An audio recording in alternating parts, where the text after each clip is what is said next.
अस्सलामुअलैकुम। मोहम्मद अज़हर सिद्दीक अपने programme political diaries के साथ हाजिर खिदमत है। 21 अगस्त 2022 आज जो रेस्ट कह सकते हैं या लाहौर से बाहर का आखिरी दिन होगा और इंशाअल्लाह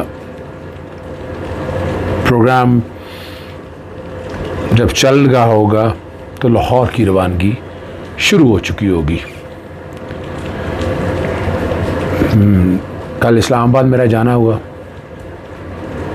मैं बहुत से दोस्त अहबाब से मुलाकात हुई और इमरान खान साहब ने वकला की पूरी टीम के साथ बड़ी डिटेल में डिस्कशन की, वो मैं आपको बता चुका हूँ। उसी वक्त इमरान खान साहब का प्लान जो था F9 पार्क में आना और जो अगला लाहेअमल तय करना था, उन्होंने वो सारी प्लानिंग कर ली थी।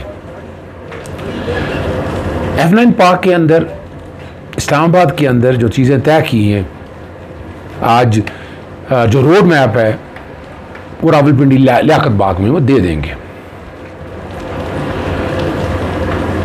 कई चीज़ें डिस्कस हुई और जो आपसे गुफ्तगू होती रही है। शहबाज गिल ने तो रेड लाइन क्रॉस कर ली, लेकिन उससे पहले जो लोग रेड लाइन क्रॉस करते रहे हैं वो कानून के शिकंजे से क्यों बच के बैठे हैं। इसमें बड़ी डिटेल में डेलिब्रेशन हुई। इसमें देखें, सूबाई हुकूमत बिल्कुल इस पर एक्शन ले सकती है और एक्शन लेने के लिए सूबाई हुकूमतों को काम करना है। उसमें तमाम जितने भी लोग हैं, मैंने तो तजवीज़ दी थी, आपको याद होगा, जुडिशल कमीशन बनाने की। ये रोकना है, ये नहीं है कि जिसका दिल चाहे जो पसंद और नापसंद पे कर दे रहा है। दुरुस्त है, मैं शहबाज गिल के मामले को जो गुफ्तगू है मैं उसको डिफेंड नहीं करता। मैंने पहले भी आपको कहा था और मैं डिफेंड नहीं करूंगा भी नहीं। मैं खुद चाहता हूं कि सेक्शन 124A सेडिशन, जो रेलेवेंट सेक्शन है वो बैकग्राउंड पे चल रहे होंगे। सोशल मीडिया टीम उम्मीद है वो सारा कुछ आपके सामने रख देगी और उससे आप समझ सकेंगे कि हालात और वाक़यात किस तरफ या किस डगर पे चल रहे हैं। पुराना कानून है वो अपनी जगह बात है, लेकिन इसको रेगुलेट करने की, इसको निकाल देंगे तो म्यूटनी, बगावत, ये फिर कोई भी कर जाएगा। कोई गुरिल्ला उठेगा आगे, कोई तालिबान का आर्मी उठेगा आगे, या कब्जा कर लेगा और आप मुंह देखते रह जाएंगे। तो इसलिए तो वो बहुत ज़रूरी है। और मेरा जानता ख्याल आने वाला हफ्ता बहुत अहम होगा। मौलाना फजलुर रहमान, नवाज शरीफ, मरियम नवाज, परवेज़ रशीद, ख्वाजा आसिफ, राना सनाउल्ला, जावेद लतीफ़, ये वो नाम है जिनके ऊपर मुकदमात की तैयारी है या तकरीबन चीज़ें सारी फाइनल हो चुकी होंगी और पूरा उन्होंने एजेंडा सामने कौम के रख दिया। लेकिन रोड में अब जो मेन देना है वो तो बाद में बताना है। इसके अलावा उन्होंने शुक्रिया अदा किया सबका, ख़ास तौर पर मीडिया के स्टार्स का। देखिए, वो मेरा भी बहुत गिला है कि जो अपने हैं, यानी जिन पे इल्ज़ाम नहीं है बैन अल-अक़वामी एजेंसियों से, वो दूर क्यों हो गए हैं।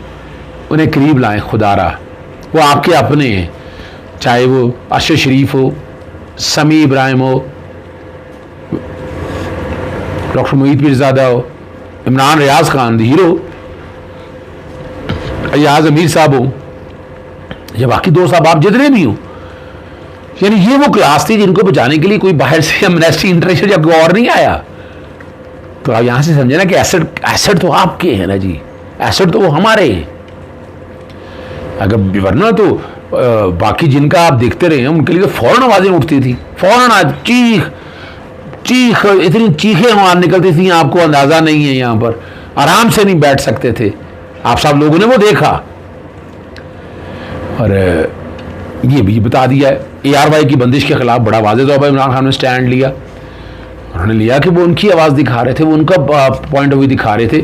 मैं बड़े अरसे से आर्टिकल 19 की एनफोर्समेंट चाहता हूँ। बैकग्राउंड पे वो चल रहा है, जो रिस्ट्रिक्शन लगी हुई हैं, right to freedom of speech है आपके पास, बिल्कुल है, इसमें तो कोई शक ही नहीं है, उसमें तो कोई दो राय है ही नहीं है आपके पास। लेकिन जो राइडर लगे हुए हैं 10, उस राइडरों का ध्यान रखना है। उस राइडर को इन्फोर्स करने के लिए you need to have a legislation, आपको कानून साजी करनी है, वो जो नहीं हो पा रही या कोशिश ही नहीं की। पैमला का किरदार डूबियस है, पैमला ने जो किरदार अदा करना था वो नहीं किया है, ये मानना पड़ेगा हमें। मेरे पास सबूत है इस बात की कि पैमरा बेवकूफ़ बनाता रहा है। पैमरा ने वो किरदार अदा किया होता तो अब तक ये सारे ठीक ना हो गए होते, और जहां एक्शन लेना था वहां एक्शन लिया। तो यार भाई आपके सामने कहते रहे, लेकिन उसने अपने ऑर्डर्स को एनफोर्स करा के दिखाया है। वो अदालतों के सामने आप इधर उधर की करते रहे, लेकिन ये सारी चीज़ें अब रिकॉर्ड के ऊपर आ गई हुई हैं। ये तो आपने देख लिया, आप बताएं नहीं देखा आपने, आप और हम सबने देख चुके हैं। और अगला ला है अमल, आपको पता है कागजात नामजदगी यानी लाहौर हाई कोर्ट में भी दायर हो गया। ठीक है जी, लाहौर हाई कोर्ट में भी, और इस्लामाबाद हाई कोर्ट में एक पिटीशन दायर की, किसी ने शौकिया पिटीशन जिसको कहते हैं वो दायर की है। वो मुख्तलिफ बातें पुरानी, और वो हैं वो लाई नहीं करती।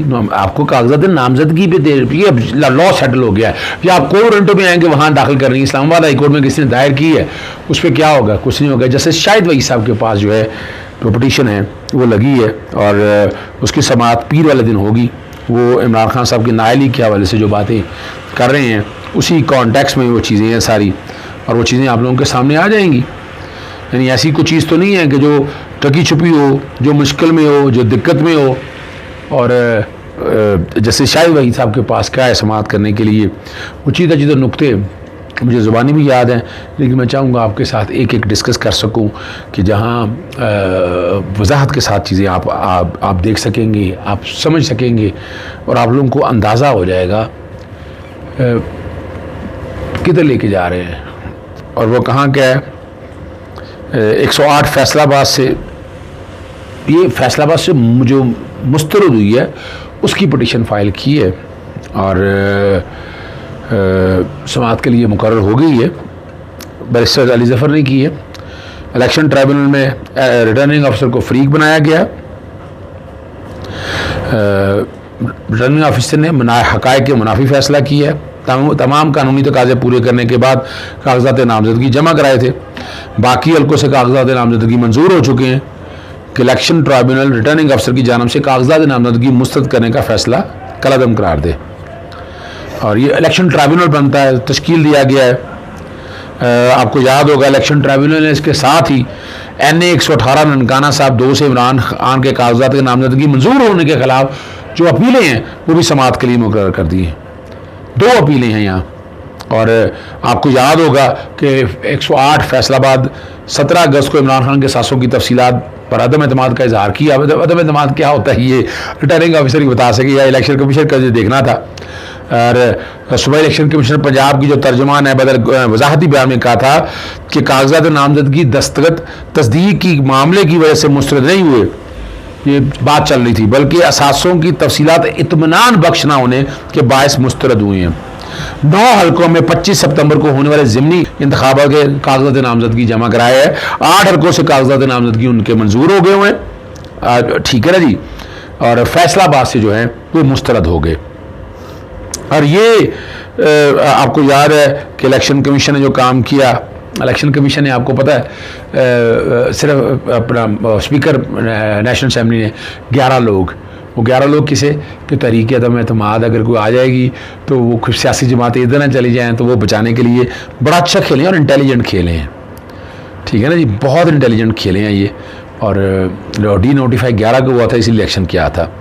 अरकाना जो है ना जी 11 अरकान को डी नोटिफाई किया था और बाकायदा फिक्स कर दिया। और इलेक्शन कमीशन ने जो हल्के हैं NA 22 है, Mardan 3, NA 24 4सदा 2, NA 31 Peshawar 5, NA 45 करम 1, NA 108 फैसलाबाद 8, NA 118 ननकाना साहब 2, NA 237 Malir 2, NA 239 Korangi Karachi 1, NA 246 Karachi जनूबी 1 में ज़िमनी इंतखाब का शेड्यूल जारी वो किया है। और जांच पड़ताल और सारा प्रोसेस के ऊपर वो मुकम्मल हो चुका है। तो जहाँ ननकाना साहब वाले और यानी वहाँ अपीलें दायर की हैं, ऑब्जेक्शन डिसमिस कर दिए ना रिटर्निंग ऑफिसर ने, तो उसके खिलाफ अपील दायर की है। तो ये सारे इकट्ठे हो जाएंगे और केस नहीं बनता कागजात नामजदगी मुस्तरद होने का। बहरहाल वो चीज़ें सारी सामने आ जाएंगी। जब ये चीज़ें सारी सामने आ जाएंगी तो इलेक्शन कमीशन का जो एतराज़ है, जो इलेक्शन कमीशन में बैरिस्टर शाहनवाज रांझा जो है पाकिस्तान मुस्लिम लीग नून की तरफ से वो इमरान को उसे अपना नाहल कराने के लिए गए, तो वहाँ भी केस ख़त्म हो जाएगा। इजाज़त चाहता हूँ। अस्सलाम वालेकुम, अल्लाह हाफ़िज़। पाकिस्तान जिंदाबाद।